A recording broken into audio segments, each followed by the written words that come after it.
வணக்கம் நேர்களே. டேன் தொலைக்காட்சியினுடைய வணக்கம் தமிழொலி நிகழ்ச்சியினூடாக காலை வேளையிலே நீங்கள் இயற்கை வழி என்கின்ற இந்த பகுதி நீங்கள் அறிந்து கொள்ள வேண்டிய இயற்கை வழி தகவல்கள் பலவற்றை தந்து கொண்டிருக்கின்றது. இன்றைய நாட்களிலே இந்த பறவைகள் மனிதன் வாழும் சூழலிலே அருகிச் செல்வதனால் என்னென்ன தீமைகள் ஏற்படுகின்றன, எவ்வகையான பிராணிகள் மனிதனை விட்டு விலகிச் செல்கின்றன, மனிதனோடு எவ்வளவுக்கு அவை நெருக்கமாக இருந்தன என்கின்ற தகவல்களை நான் தந்து கொண்டிருக்கின்றேன். இதே போல் இன்னும் ஒரு பிரச்சனை, இந்த எங்களுடைய வீட்டுச் சூழலே நாங்கள் சொல்லுவோம், எங்களுடைய வீட்டுச் சூழலே தாவரங்களில் மகரந்த சேர்க்கை இடம்பெறுவதற்கும் அதே போல அந்த பூக்கின்ற பூக்கள் காய்களாக மாறுவதற்கும் பிராணிகள் எங்களுக்கு பல்வகையிலே உதவி செய்கின்றன. மிக முக்கியமாக தேனீ, வண்ணத்து பூச்சி, அணில், வௌவால் போன்ற பிராணிகள், இந்த பூக்களிலே தேன் குடிக்க வருகின்ற பிராணிகள் மகரந்த சேர்க்கையை செய்வதனூடாக எங்களுடைய சூழலிலே பல்வேறுபட்ட தாவரங்களும் பூத்து காப்பதற்கு அது உதவியாக இருக்கின்றது. உண்மையில் நீங்கள் இதையும் அவதானித்து பாருங்கள். எங்களுடைய வீட்டுச் சூழலை நீங்கள் நன்றாக அவதானித்து பாருங்கள். எங்களுடைய வீட்டுச் சூழலிலே இப்பொழுது இந்த நாங்கள் சொல்லுகின்ற இந்த நன்மை செய்கின்ற பிராணிகளினுடைய நடமாட்டங்கள் குறைவாகத்தான் இருக்கின்றன. தேன் கூடும். நாங்கள் எங்களுடைய வீட்டுச் சூழலே தாவரங்களை நட்டு வளர்த்தால், அதிகளவு தாவரங்கள் இருந்தால் எங்களுடைய வீட்டுச் சூழலில் எந்த வகையிலாவது ஒரு தேன்கூடு அமைந்து காணப்படும். எவ்வாறாவது அந்த தேனீக்கள் எங்களுடைய பூக்களை அடிப்படையாக வைத்துக்கொண்டு அந்த சூழலை கூடமைக்கின்ற நிலைமையை அவதானிக்கலாம். ஆனால் இன்று அதுவும் அற்றுப்போன ஒன்றாகத்தான் இருக்கின்றது. தேனீக்கள் கூட இந்த சூழலில் இருக்கின்ற குழப்ப நிலை காரணமாக, அதாவது வானலைகளில் இருக்கின்ற குழப்ப நிலை காரணமாக, பல்வேறுபட்ட அலைகளையும் நாங்கள் எங்களுடைய தேவைகளுக்காக பயன்படுத்துவதன் காரணமாக, மற்றும் இரைச்சல்கள், சத்தங்கள், அமைதியற்ற நிலைமை என்பதன் காரணமாக அவற்றினுடைய அளவு குறைவடைந்து வருகின்றது. இன்னும் ஒன்று, எங்களுடைய வீடுகளில் நாங்கள் தாவரங்களையும் முற்றுமுழுதாக அகற்றி கூடுதலாக கட்டிடங்கள் நிறைந்த பகுதிகளாகவும் தாவர சூழல் அற்ற பகுதிகளாகவும் எங்களுடைய வீடுகளை வைத்திருப்பதன் காரணமாகவும் இவற்றினுடைய அதாவது நாங்கள் வாழுகின்ற சூழலில் இவை கூடமைப்பது குறைவாக வருகின்றது.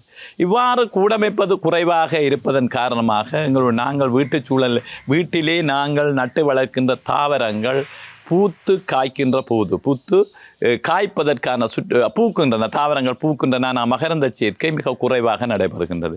நாங்கள் நான் ஏற்கனவே உங்களுக்கு இந்த நிகழ்ச்சியின் ஊடாக சொல்லியிருக்கின்றேன், நாங்கள் வளர்க்கின்ற பல்வேறுபட்ட தாவரங்களில் அயன் மகரந்த சேர்க்கை என்று சொல்லப்படுகின்ற இன்னொரு பூவில் இருந்த மகரந்தமும் இன்னொரு பூவில் இருந்த குறியின் சேர்வதன் ஊடாக மகரந்த சேர்க்கை நடைபெறுகின்ற தாவரங்களில் காய்கள் குறைவாக இருப்பதற்கு இது ஒரு காரணமாக இருக்கின்றது. இந்த தேனீக்கள், வண்ணத்தி பூச்சி போன்ற பூச்சி இனங்கள் ஒரு தாவரத்திலிருந்து இன்னொரு தாவரத்திற்கு மகரந்த மணிகளை காவி செல்வதன் ஊடாக தான் இந்த கூடுதலாக இந்த மகரந்த சேர்க்கை இடம்பெறுகின்றது. ஆனால் அது எங்களுடைய சூழலில் இந்த பூச்சி இனங்களுடைய பெருக்கம் குறைவாக இருப்பதன் காரணமாக இன்று அது ஒரு கேள்விக்குறியான ஒரு விடயமாக மாறியிருக்கின்றது.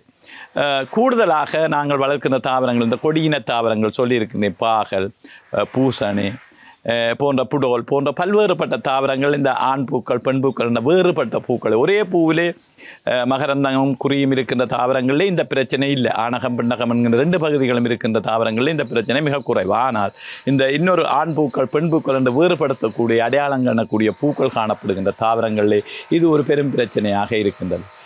சில தாவரங்கள் நான் சொல்லி இருக்கின்றேன், காலை வேளையில் ஆண் பூக்களையும் மாலை வேளையில் பெண் பூக்களையும் பூக்கின்ற பல்வேறுபட்ட கொடியின தாவரங்கள் இருக்கின்றன. உண்மையில் இவைத்திலே மகரந்த சேர்க்கை நடைபெறுவதற்கு இந்த பூச்சிகள் பெரும் பங்கு வகிக்கின்றன. அவருடைய காலை வேளையிலே பூக்கின்ற ஆண் பூக்களில் இருக்கின்ற மகரந்தங்கள் அவற்றினுடைய கால்களிலே ஒட்டி இருக்கும்.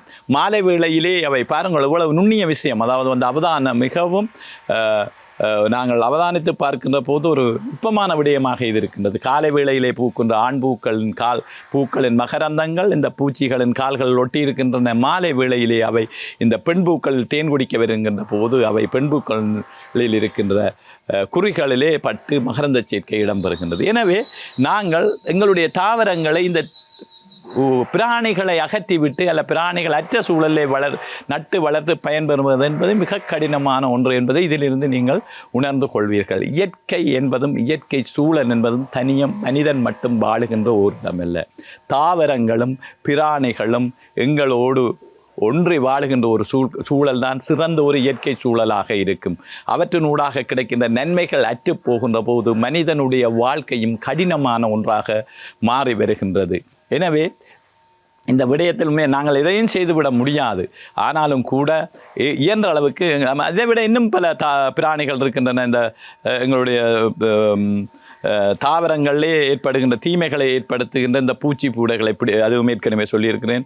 பூச்சிகளையும் புழுக்களையும் பிடித்துண்ணுகின்ற தாவரங்கள் அவற்றினுடைய நடமாட்டமும் குறைவாக இருக்கின்றது. செம்பகம் போன்ற